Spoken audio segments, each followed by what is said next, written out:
এখন জীবনে নতুন মানুষ আনতে আমি ভীষণ ভয় পাই। দোষটা ওদের না, দোষটা খানিকটা আমারই।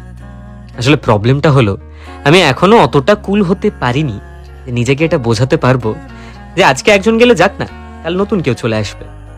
দুদিন কারোর সাথে খুব কথা হলে তাকে খানিকটা নিজের ভাবতে শুরু করি, ভেবে ফেলি আমরা এখন বন্ধু, আর তারপর শুরু হয় তাকে হারানোর ভয় পাওয়া। আমি জানি আমি খুব বোকা, আজকাল এত কে ভাবে, কিন্তু ওই যে আজকালকার এই খুব মডার্ন জেনারেশনটার সাথে তাল মিলিয়ে খুব একটা চলতে পারি না। আমি জানি আমি ওল্ড স্কুল, সবাই আমায় নিয়ে একটু হাসাহাসিও করে, কারণ তাদের কাছে তো আমি ব্যাকডেটেড। কিন্তু এই মিথ্যে মডার্ন হতে গিয়ে নিজের আমিটাকে তো আর হারিয়ে ফেলতে পারি না, আর আমি সেটা চাইও না। আমি যেমন আমি তাতেই খুশি, তাই আজকাল সবার থেকে একটু দূরে দূরেই থাকি।